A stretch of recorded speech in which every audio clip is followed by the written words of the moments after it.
hi everyone, and thank you for joining today's webinar, Cloud-Based Compliance Platforms that Enhance Confidence and Reduce Cost. I'm Brian Link, VP of GRC Strategy and Partnerships here at Resolver, and I'll be your host and moderator for today's discussion. Speaking of today's discussion, we're very fortunate to have a diverse panel of experts joining us today to offer varied perspectives on the complex and evolving area of regulatory compliance management within the credit union sector here in Ontario and BC. And of course, we look forward to your questions as well as we progress through today's session. In fact, there's no need for you to wait until the closing, as was mentioned. We're happy for you to throw in a question or two by simply clicking on the panel at the lower right-hand part of your screen, and we'll pass them along to the panelists. So, without further ado, please allow me to introduce your panelists. They include Fred Zdon from the PRA Group. Welcome, Fred. And we look forward to hearing your insights today regarding regulatory challenges and opportunities that you've witnessed based upon the many credit unions for whom PRA provides services across Ontario and BC. Secondly, I'd like to introduce Chris Galloway. Chris is Director of Compliance at Central One. Chris, welcome, and we look forward to walking through the journey you recently took in going from a somewhat manual process of regulatory compliance management and content management to an automated platform. John Jason, President of Canadian Compliance Group. Welcome, John. And looking forward to your experience and perspectives on how credit unions can best organize and keep up to date and adopt a risk-based focus upon the varied regulations that can impact them dependent upon their location, charter, and so forth. And then finally, I'd like to welcome Amanda Cohen. Amanda is our Regulatory Compliance Content Manager here at Resolver, and she'll be joining us later in the session to walk through a live demonstration of a regulatory compliance platform that's similar to those that are already in use by credit unions and centrals across the country. So, to start from a contextual level, let me begin by asking you, Fred, in your firm's work with credit unions across BC and Ontario, what are you seeing as sort of the key emerging themes relative to regulatory compliance management? Are there any common challenges or practices or insights that you'd like to share? Well, thanks, Brian. Good morning, and thanks for asking us to participate. I think when we look across Canada at the clients we work with and our practice, I think we're definitely seeing the bar being raised by regulators of all types for credit unions, and asking them to be more conversant in their compliance requirements, and also for their organizations to be more consistently reporting on compliance risk. And I think a challenge that we see is the ability for our clients, and both big and small, to be able to comprehensively monitor their compliance state and also keep abreast of the ongoing regulatory change. We also know that many of our clients have not formalized responsibility for regulatory compliance. We certainly see formality with regards to AML compliance with CAMLO and the FINTRAC requirements, but roles sometimes get blurred in these organizations where they don't necessarily have the talent or the expertise or even look at the cost versus return of costs of formalizing a compliance role. So those are some common things we see. But also, I think the regulators are starting to ask, and specifically the provincial regulators are starting to ask more questions about the comprehensiveness of compliance regimes. And I think especially when we look at response to the public awareness of issues like, FINTRAC administrative penalties and information and privacy breaches and CRA issues. So I think definitely the bar is being raised. Interesting. Thank you. Thank you there, Fred. And actually, I think, John, carrying on from Fred's comments, it's not surprising that of course, keeping up with the breadth of changing regulations can be quite a challenge, let alone, parsing them down to each discrete element that may or may not be relevant to a particular credit union. So from your experience, can you describe more or less at a high level some of the challenges you've seen related to keeping up with the breadth of regulation, as well as some strategies for keeping up and I suppose, keeping focus? And I think we've got a couple of slides here for you with regard to the regulations that may be relevant, and how you go about parsing those out and curating that content. Great, thank you, Brian. Yes, I've been a regulatory lawyer now since the late 80s, and I guess when I started out doing this, the volume of regulation was relatively manageable and easy to digest. But particularly since the financial crisis of 2008, I think everybody, and I suspect I'm preaching to the converted on the phone, everyone will know that the volume of regulation has just grown exponentially. I think when we created the regulatory content just for BC credit unions, I think just that slice of the content was comprised of 700 separate regulatory requirements. And then when you start factoring in AML and some of the non-financial services regulation that everyone's subject to, you quickly get up above 2,000 discrete items of regulation that might be applicable to your organization. And so it's just that incredible volume and amount of regulation that's challenging everybody today to find ways to stay on top of it. And more importantly, I think when it comes to running an effective compliance program, you need a way to gain the collaboration of the line of business in helping with that exercise. And when all of this is being tracked and maintained manually on spreadsheets, it becomes really almost an insurmountable challenge. So the volume of regulation is really driving a need for people to look at how they can use and how they can effectively use software and automation to really help achieve their desired goals. And just looking forward, we know that the trend is only in an upward direction. We know that a lot of the provinces now have been developing additional guidelines and guidance. In particular, many of them are using a couple of clever techniques. One of the techniques is sort of repurposing or rebranding. You might call it OSFI guidance. So they're looking to the federal regulator and simply, as I say, rebranding the guidance federal regulators have been putting out. And some jurisdictions are actually being even more transparent and just adopting all of those guidance directly into their expectations for their local credit unions.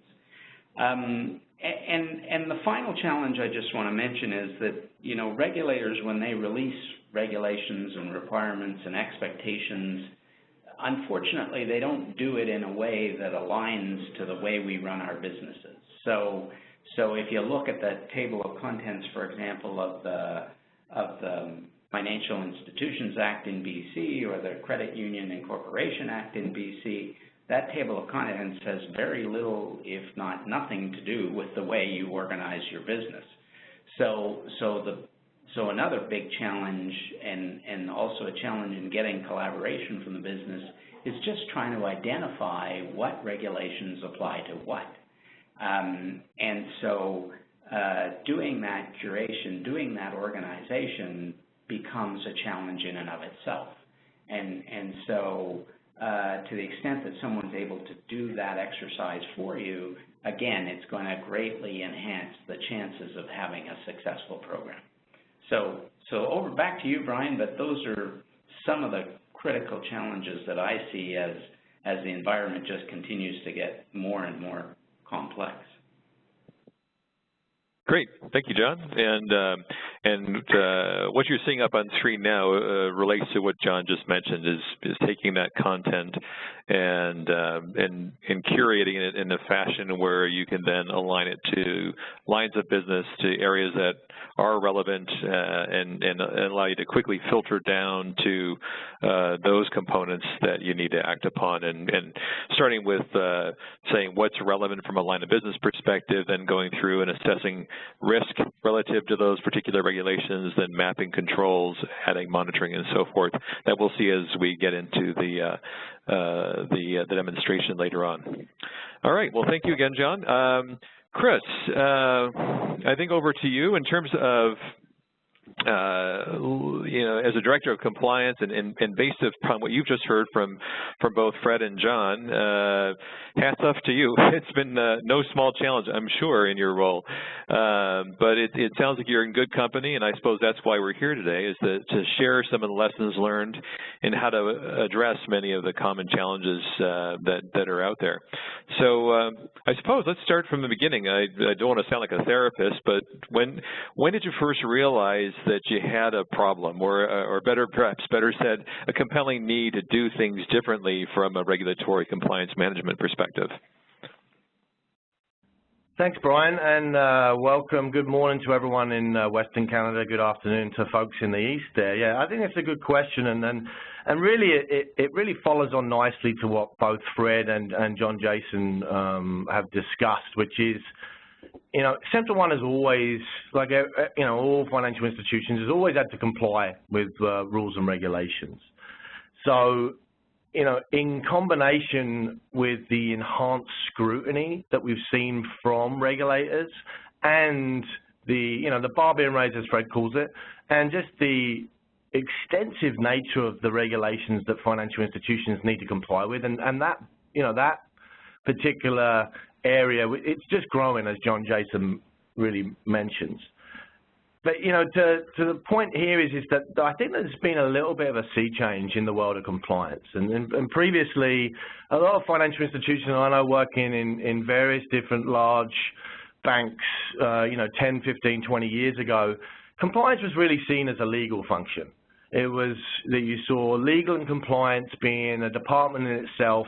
They weren't always perceived as the nicest people in the organization, but they were just really seen as, basically a group that would provide legal advice, legal guidance to the lines of business, and it would pretty much stop there.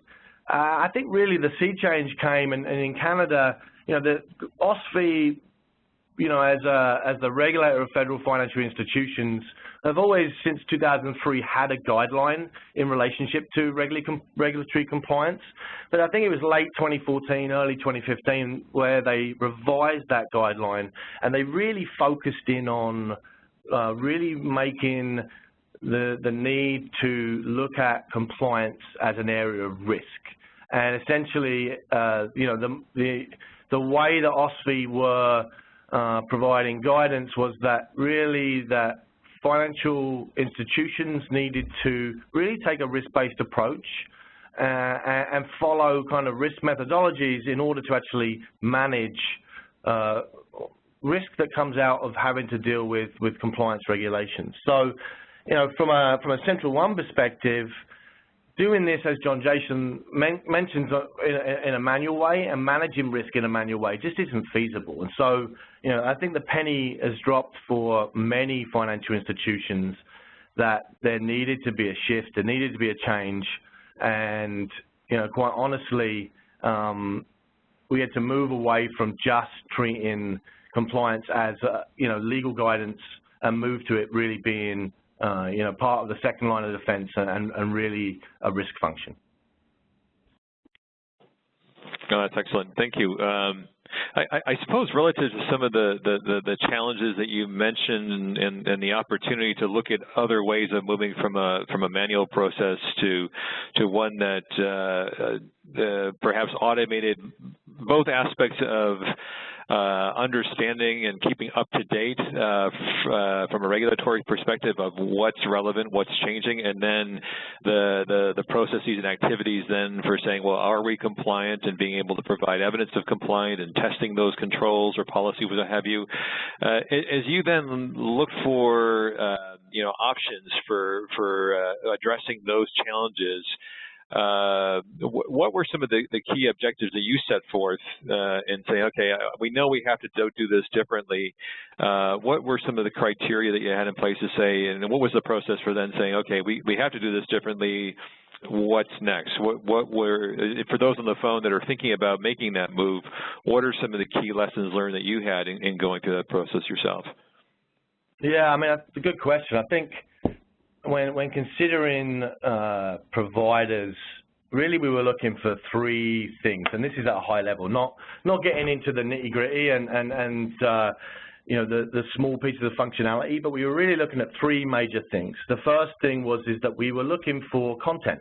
So some of the things that John Jason was talking about, you know, content and keeping content up to date is really expensive if you do it in-house. And it becomes unwieldy, sometimes unmanageable. And so, you know, we were looking for a scenario where we were able to leverage content that, you know, I'm talking about, you know, some of the things that John Jason was talking about in terms of actual, not just a list of the requirements, not just, you know, you need to comply with these acts and these regulations, and here's a list of you know, where you can actually read these documents, but something a little bit more practical and something that could be used both by, you know, folks within the second line of defense in the risk area and the compliance area, folks within the third line of defense, but probably more importantly, folks that actually, you know, need to run their business in the first line and that need practical advice on exactly what these compliance requirements mean to their business. So, you know, that was really the first thing that we were really looking for content that was both relevant to Central One and that was really accessible for many stakeholders in the organization. One of the challenges that we face is trying to engage the lines of business on this stuff, and you know, maybe we'll talk a little bit about that challenge a little bit later on. But you know, so content was really the first thing that we were looking for. The second thing was a workflow, a good workflow. When you do things manually, if you're using Excel spreadsheets, you have to create processes, forms. You have to, you know, really try and manage that workflow. And by workflow, I mean, you know, the ability to be able to understand where your risks lie in relationship to the compliance requirements that you're complying with, and the ability really to risk rate, the ability to understand, you know, where you need to create more effective controls, where you've got issues of non-compliance and the risk level associated with them. So, you know, workflow is a big issue, and I know OSFI is big on, you know, effective use of any kind of technology. And if you're going to use technology, there's no, it's not a silver bullet. You're not going to be able to just kind of turn it on and let it do its thing. You need to engage it, and if you can effectively engage the workflow so that you're actually able to really understand where your risks lie in terms of complying with the requirements you need to comply with, then that was, you know, that was a key thing that we looked for, was that, you know, that workflow. And then the last piece of the three things that we were really looking for is reporting. So we were looking for functionality to allow us to be able to do various different reports. And by reports, I mean reports that could be used internally within the risk group, reports that could be used internally within the operational lines of business, and then probably most importantly, at least from a regulatory perspective, but also from an oversight perspective, was reporting that could be leveraged to be sent to senior management and to the board. I think everyone knows that whether it's OSFI, FICOM, the ICO, any of the regulators across the provinces in Canada, they're looking at how the board is provided information to help them manage and provide oversight, rather, you know, of management that's managing the business. So, you know, they were really the three things that we were looking for in this journey. Interesting. No, thank you so much for sharing that. And I know you've only been up and running on a platform for a short while, but in terms of how it's changed things for you, could you share, I guess, two aspects. One, you know, obviously you were looking to drive some benefits, and then also, you know, any time you change processes, there's an impact from that.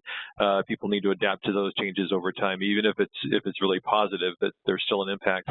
How did it impact your compliance management process? And did you look back and say, okay, that's great. Oh, but I wish I had done this. Or in the future, is there anything that you plan to do differently or change within the platform as you go forward?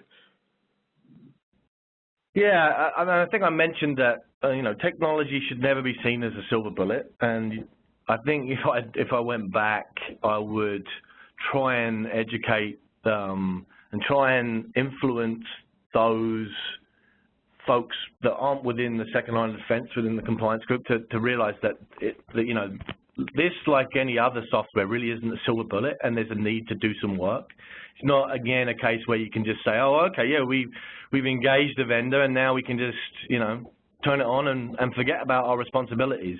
I think everyone knows that's not the case, although sometimes that's the perception. So, knowing that technology is not a silver bullet, we've had to really work hard on being able to engage the lines of business. I think it was both Fred and John Jason who talked about that importance of really not just managing compliance risk within the risk group, but actually to create a level of accountability in the first line of defense. And in order to be able to do that and to assist the second line of defense influence in that accountability, it really helps to be able to use technology to engage. It's, again, coming back to that workflow, it provides something which, it should be easy for the folks to use and actually should give them some peace of mind and some comfort. I know that we're still going through a journey, but, we've worked with a couple of lines of business whereby they now are able to really feel comfortable, even if they've got a high level of risk, that they've got, an ability to be able to understand what their requirements are through the content. They're able to, understand what their risk level is. So, going through the process of actually risk assessing the different compliance requirements as they relate to the business, it gives them a good understanding of what their risk and what their exposure is, what the amount of capital they need to allocate for this operational risk, this compliance risk. There's been an ability for us to create that accountability and to have a system whereby we're able to actually set up action plans and issue tracking where we do see either incidents of non-compliance or we see controls that are weak and that need to be more effective. And often what we're able to do is on an enterprise basis be able to say, okay, some of these controls aren't just siloed to one line of business. There's an ability for us to use these controls across the business, across different lines, so that we're not replicating and reinventing the wheel. So we can actually add some real value to the lines of business so that they're able to rely on the organization as a whole to help manage their book, essentially. So, that's been really important for us. The issue tracking is key. It really, especially when you see situations of non-compliance, and especially when you see a situation where, especially when there's a high level of impact or a potential for a high level of impact, there's a real ability to be able to have true transparency of what that means, and so that, really that can filter then into the reporting aspect that I talked about. So that reporting, again, becomes really important, that when you've got the ability to report and escalate, it means that transparency, allows for us to manage our risk in a way it's going to be more effective, put it that way. You're always going to have situations of non-compliance.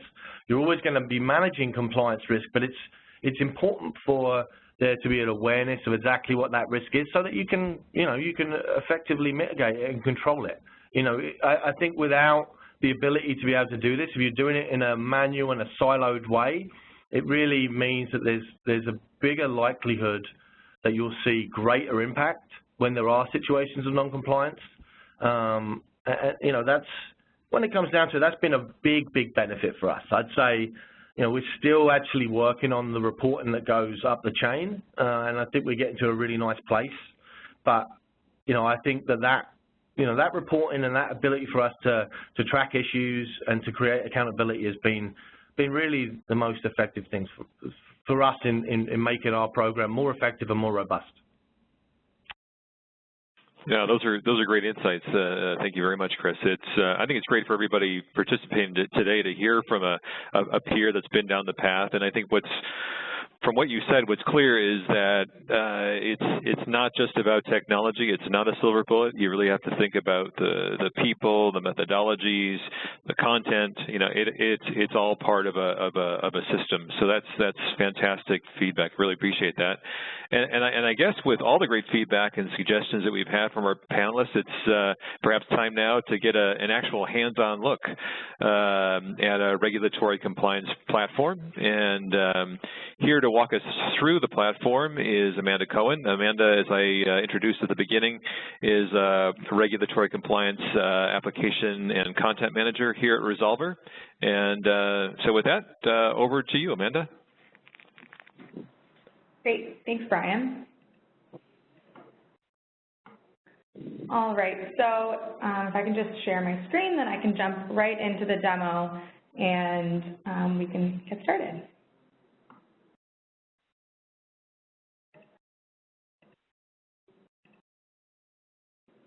All right, hopefully everyone can see my screen now. So what we're looking at here is our software application. So this is called Resolver Core, and this is our most recent version of the software, and it's constantly being developed. We're putting a lot of resources towards it. So the way it looks right now, it'll just continue to be enhanced over time.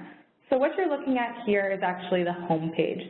So everything in this task list is something that has been assigned to me. So as a requirement owner or a member of the compliance team, I've been assigned specific tasks within the software, and I'm expected to go in and complete them. So as I click into this task list, I'm able to complete my work, and then the task then drops off the list so that I know that it's no longer something that I'm responsible for.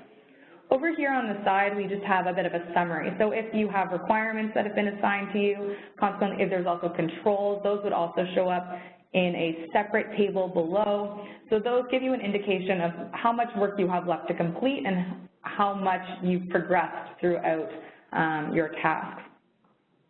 Over here on the side panel is a list of applications.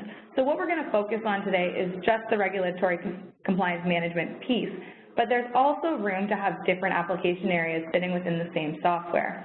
So the benefit of that is you can share information across different teams and actually reduce the redundancy of completing work more than once. So from this perspective, we have our regulatory compliance management piece, but we also have our operational risk, internal controls, internal audit. All of them are sitting within the same software. If we want to reuse controls across different departments, we can do that. So what I'll start with is actually by jumping into the library. And the library is something that is really important because the content piece is actually so important to this software and so important to what we're doing. So John, I'll actually let you jump in and speak to it. If you guys remember, a couple of slides ago, there was a framework and it illustrated how the content was structured. So that's what's happening in the background. The content's been structured according to that slide. But John, I'll let you speak to this framework right here.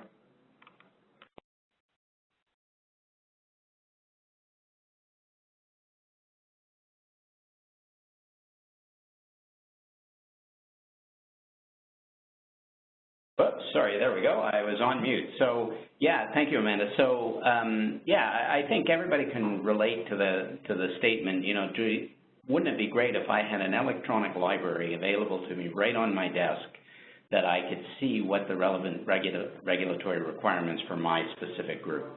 So, sitting within the software is that library.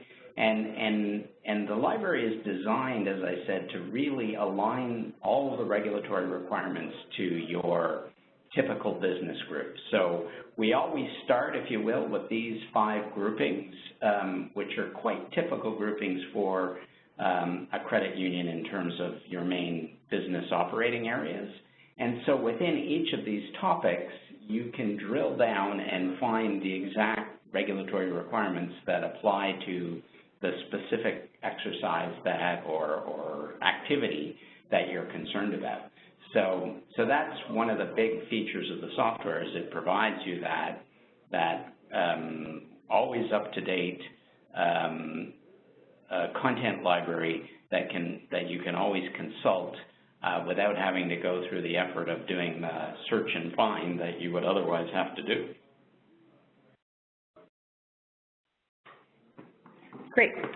So the library is sitting in the background, and that's what actually structures all the content. So it's managed according to a topic, a subtopic, requirement summary, and requirement detail. But what we're going to do is we're actually going to focus in on the most granular level. So the requirements detail is the level where there's actually tasks or responsibilities that each credit union actually has to abide by. So by jumping over here, I've jumped into a concept which is an applicability assessment. So I'll click in to one of the requirements. What you can see here is the name, the date, and the effective date. So hypothetically, if something isn't coming into effect for a couple of days or within a month, we can have that in the system before it comes into effect. We also have the description, which is referring to what the credit union has to accomplish. Below that, we're able to start to assign a requirement owner. So I will assign myself, because I'm going to ultimately be responsible for this requirement and making sure everything, all the controls are documented and everything is in place. We have the requirement summary that it's attached to. So going back to that library concept, it's how the content is structured, and it follows down sequentially depending on the different areas or lines of business we're dealing with. We also have a section for the source of requirements. So what's lovely about the software is you're actually able to see the direct link. So if you're unsure about the text that we have as the description, you can go in and find the direct legislation that we're referencing so that you can have a clear understanding of anything you might want to see. Over here, we have the ability to start doing work within the software. So everything above is pre-populated by Resolver and by the Canadian Compliance Group so that you have an up-to-date framework at all times. But down here is where you start doing work as the actual credit union. So we're able to do an inherent risk assessment. So I'm going to assess it based on impact and likelihood, which will generate an inherent risk score. However, if this requirement doesn't actually apply to our business and maybe we don't deal with, for instance, credit cards or mortgages, we might not need to go through this process. We don't need to map controls. It's not a part of our process as an organization. So what I can do down here is I can actually decide whether it's applicable to the organization. So if it's not applicable, I can provide that rationale and flag it out. But because it is applicable, we've done this inherent risk assessment, and then we're going to progress. So what I'm doing is I'm actually sitting in multiple roles at this time. So I'm acting as a member of the compliance team, but I'm also acting as a requirement owner. So everything within the system is permission and role-based. So up here, this might be the task of a compliance team member, but a little further down the line, the requirement owner is actually going to go in, and they're going to be completing the work. Something to keep in mind is this is what we've configured as our best practice. That doesn't necessarily mean that's how you have to structure your content. If you have a different methodology or you'd like to take a different workflow which fits better with your organization, that's something that we can easily adapt. So I'll take this and I'll flag it as applicable. So now that I've flagged it as applicable, it's actually dropped off my list and it's gone down into control documentation. So sitting right here is the same requirement we were just looking at. Every time you transition a workflow, you have the ability to send an email notification. So if I sent it from the compliance team to the requirement owner, I can then send off that email notification, and they are alerted that they should come into the system. They have a task to complete, and it'll appear in that task list that we were talking about at the start. So by clicking in here, you can get a sense of the requirement owner can start to do their control documentation. So everything above has gone read-only because we're assuming that the content that's provided no longer doesn't need to be edited, it doesn't need to be changed, it's sitting in there and it's just a reference point. The compliance team has already completed their inherent risk assessment, so it is also sitting in a read-only state. Down here is where the requirement owner starts to do their work. So what we can do is we can start to document any controls that might pertain to this requirement that are actually mitigating the risk. So I will include my sample control. You can assign control owners if it's not the same as the requirement owner. And then I can do a control self-assessment. So I can start to assess how functional as the control and how well the control is operating within the organization. So I'm going to say it's excellent. And then we can provide more information. Depending on what you document in terms of your control, more fields can be added, they can be removed. It really just depends on what your organization wants to track and how many fields or how much detail they want pertaining to this control. If I want to attach any evidence, I can do that, and I've now created my control, and it's sitting in this list.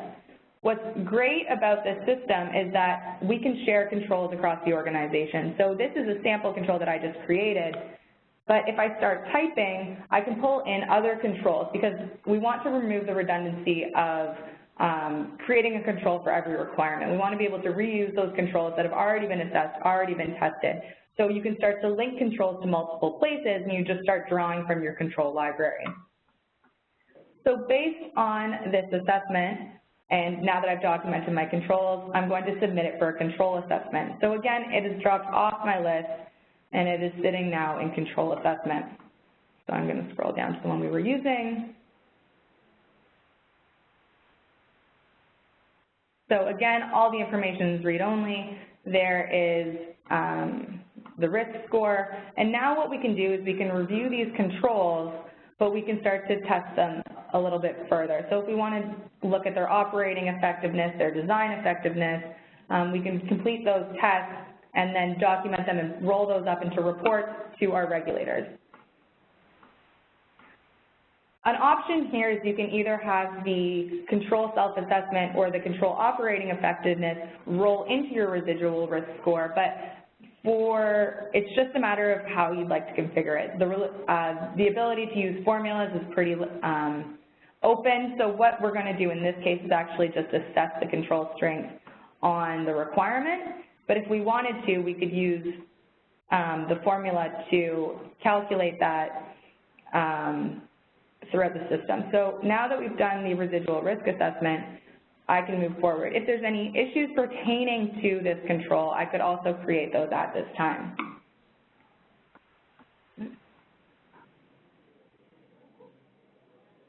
Allow me to work. Okay, so I'll just continue, but from this perspective, there might be some remediation that's required. Say we had documented some issues, or say any follow-up was required from the requirement owner, we could send that back to a remediation step and it would show back up in their task list. But for right now, we're just going to assume, because all of our controls are operating really well, that it's compliant. I mean, lack of internet connection, it appears. Okay, so it's dropped off that list, and now it's sitting in a state of legislative monitoring. So it's sitting there. Sorry, it's an internet connection here.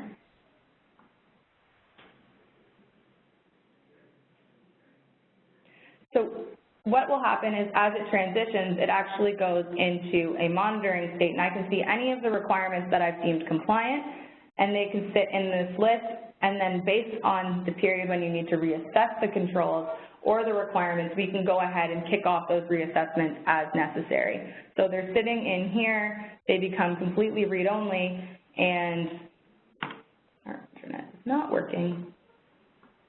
So it's completely read-only to the end user if we so chose, and we can commit, or we can reassess that as necessary. So a big part of what Chris was talking about earlier is the concept of reporting. So I'm going to show you some of the in-house reports that we have built into the system just to get a sense of how we can report within the tool.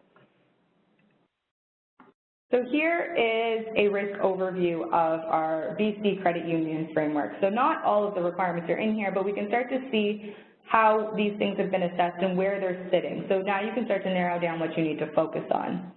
All of the requirements that are sitting on this heat map are also sitting down here in a table format so that you can dig in and see what you'd like to focus on. But we have the ability to filter down our control effectiveness just to narrow down what we'd like to see. If we want to just focus on our control effectiveness, if we want to take a look at our residual risk, we can apply those filters to the report, and it narrows down the information throughout the entire report, and so you can just focus in on those areas.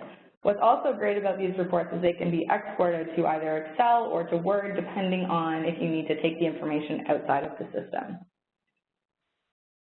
Another reporting option is available here. So what we've done here is we're looking at the workflow status of everything. This might be a little bit more relevant as we're kind of implementing. If you might need to report to management or a board how well this process is going, because there are a ton of regulations that are sitting within our regulatory framework, and we want to get a sense of how complete our process is. So within here, you can see the workflow state, and you can filter down to see where things are sitting. We also have a control effectiveness score so that we can start to understand how effective our controls are that have actually been mapped and tested within the system. And I'll just jump into one final report, and that's an issue report. So anytime we document issues within the system, they're going to appear in this report so that we have a holistic understanding of where the issues lie within the organization. They're all tracked on a scale of severity, and then we can filter based on that severity as well to see what areas we need to prioritize. And Amanda, just having lived, yeah. Amanda, having lived in a manual environment at one point, one of the beautiful things about the reporting feature, I think, is the fact that it auto-regenerates, so that all of these reports, once they're designed, they are automatically and instantly available to you. Exactly. So as you're documenting your controls, all the information is captured, and you can start to really focus in on what you have to use. You can also, beyond just looking at it in this report view, you can click into it, and we can start to see the details of what was in the report, and you can also action items within this report. So if you choose to do some of your work within the report as well, all the workflows are also sitting within the report, and you can do work from this perspective. Great, so I can give that back to you, Brian, and that's the demo. Awesome, fantastic. Thank you so much, Amanda. And you should be a pilot or something. You were so calm when we lost internet connectivity there for a few moments. So hats off to you. Yeah, as we've been going through the demonstration and through some of the previous discussion, it seems that a number of you have been using that question box on the lower right-hand side of your screen. So I'll try to get through those as we can. And I can see as we went through that demo and also listening to Chris and John and Fred that this sort of approach, again, if you take the people into account, technology into account, content and so forth, it seems that you can truly transform and the process and reduce risk and increase efficiency and so forth. So that's great to see. So with that, I'd like, again, we've opened this up to the audience for questions, and so why don't I just dive right in here and then address a few of those that have come in. Let me see here. The first one, I guess this one here is the first one came in for you, Chris. The question is, how long did it take you to implement the system at Central One? Okay, I think it was a pretty quick process. If we just look at implementation and not, some of the due diligence we didn't start with, we worked closely with the development team at Resolver to actually set up a workflow that was specific to Central One, and that was customized to the way that we like to kind of manage compliance. So it took around 6 to 8 weeks all in all, and that's just implementing a workflow, and actually to be able to get the system up and running, it really does depend. It depends on how many resources you've got and how you like to engage the business. So, for us, we were up and running quickly in certain lines of business or certain areas because of maturity levels there. But we're actually still working with in some areas which we see as being lower risk and where we see the maturity level maybe being a bit lower. Really what I'd say is that, again, it's not a silver bullet. It's an ongoing process. You have to engage the technology. But, all in all, a pretty intuitive process, if that helps. Excellent. Thank you, Chris. Let me see here. Here's another one. This would probably be best for you, John. The question is, how are updates communicated? I'm wary of things falling through the cracks. Sure. Well, we sort of have a multiple fail-safe, if you will. So, first of all, we send out email notifications whenever there is a regulatory change announced, or at least the prospect of a regulatory change announced. We send out an email to everyone or to the people that you designate within your organization to receive the email, so you have a heads up that there is something that is coming that might result in a change to your content or a new regulatory or an amended regulatory requirement.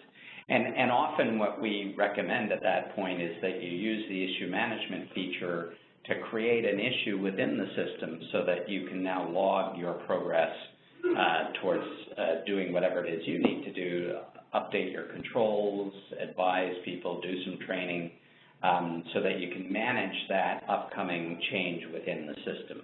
And then I might just pass it over quickly to Amanda, because then once the content itself does need to be updated, which means that the change is coming into effect, then Amanda has some steps in place that she uses to make sure that everyone's advised of the change.